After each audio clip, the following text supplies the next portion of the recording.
Hi everybody, my name's Cheryl Tallant and I work for the Eczema Association of Australasia. We're here today to talk about some eczema expressions which, as a lifelong eczema sufferer myself, I've heard many, and I'm sure most eczema sufferers out there have as well. We all have those expressions that everyone says to you, everyone has a new treatment to try or a new product. So we thought we'd have a bit of a discussion today about all these things and how they can really affect you in your daily life. Joining me today will be Cynthia and AM, also eczema sufferers. Hi, my name is Anne-Marie. You can call me AM, like the morning, and I live in Los Angeles, California, and I've had eczema since I was a baby. I was diagnosed around 6 months old, and I've been suffering eczema till now. Hi, my name is Cynthia. I live in New Orleans, Louisiana. I'm a journalist and social media specialist. I've had eczema since I was a baby. It got to be its worst in my 20s, so I am an adult eczema sufferer, and I'm really happy to be here today to talk with you guys about this. So I think we're going to kick off our first expression with a very common one. Have you ever thought about moisturising before? Before I came on this call, I was taking a bath and my friend called me. She was like, okay, I'm going to leave you alone because I know you love your bath time, because after bath time comes moisturization time. But when people tell me or suggest that I should moisturize to help with my eczema, it's honestly like pointing out the obvious. I think people care about you when they ask about things they just don't really understand, and that's what we need to try and make people understand how it is for us on a daily life. And that brings me to my next expression: you're not clean, or you're contagious to me. I'm sure you guys have heard this numerous times. I have. My own children once said to me, I don't want to catch what you've got. That mainly affected me more so when I was young, because children, as you said, doesn't understand most of the time what is going on with your body. And so I got bullied a lot when I was young, because kids really doesn't want to be around me, because when they see my skin, they think I'm contagious. And so when I got older, I had more of an understanding that they just don't understand because they were children. I mean, now adults still don't understand what eczema is. So you kind of just like basically teach yourself to be more proactive and telling people what you are going through before they actually get to make the assumption of that eczema is contagious. You kind of just want to beat them to it. When you're in flare up, I'm like, no, I'm good. Like, my skin is, don't worry. I'm not contagious. I definitely felt that anxiety when I was younger. When I was in middle school, everybody for gym class had to wear shorts. And so I ran home and told my mom, because I had eczema behind my knees. And so she literally went to the school, told them about my condition, and I was the only person in the class who could wear pants during gym class. And I was just so grateful.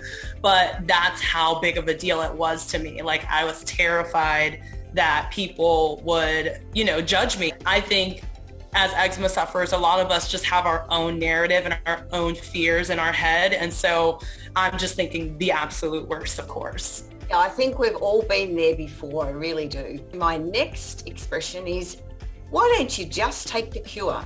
People don't understand that at this point we don't actually have a cure for eczema, but we do know, which you guys know of course, that you can manage it really well, and that's sort of, in a way, the best we can hope for. 100%. Yes. Even talking about this right now, to talk and say that there's no cure is a little bit disheartening. So for me, I just kind of try to think of it as, some people have worded it like a superpower even. I'm like, you know what? My skin tells me what's going on in my body. Like, my skin clearly lets me know if I'm stressed, if I'm eating something bad, if this environment is not good for me. So instead of thinking of it as, oh no, there's no cure, I just try to think of it as, you know what, I have this like lifetime superpower that I get to have, and it tells me everything I need to know about my body. I think that's awesome regarding it as a superpower. I've never looked at it like that before in all my years. So well done to you. And that leads me into my next expression. Eczema is just a rash, you know, it's only physical. Just put some cream on it and it'll go away. I mean, we've all heard this numerous times, but of course, unless you have eczema, you don't know exactly how it impacts on your daily life. I mean, I know people with eczema that get very emotional on a day-to-day basis. Would you guys agree? And what's your experience in this? I definitely have been one of those people who have hid away, and because especially in my profession, in my lifestyle, modeling and being a social media influencer, it's kind of hard to feel like you can influence people when you can't even look in the mirror or you don't even want to take a photo. And that's why it's so important to have these conversations and to spread awareness about eczema, because it is so much more than a rash. Like, it impacts your mental health, your confidence, like everything. So it can be very defeating and very isolating when you don't have anyone to talk about it with. I'm sure that we've all been told this. My own children used to yell at me, "Stop scratching, Mum," because we do know that scratching, even though you do get itchy, it is habit forming. So often eczema sufferers will scratch more than they really need to. Do you two have the same sort of experiences? Well, for me, it's like I learned to respond to say, well, stop blinking. It's the same thing. It's like you have no conscience that you're scratching. I really like that. I'm going to remember that one. It's hard to explain to people who don't have eczema how much relief you get from just having a deep scratch. I used to pull my pants up under my cubicle at work just so I could like get some relief and just scratch under my legs. And I always used to wonder, like, if you ask them now, my coworkers or my former coworkers, they probably heard me, which is so embarrassing. I would just sit there and do that for sometimes like 30 minutes until I like started bleeding. I really should stop, but it can feel so impossible to stop.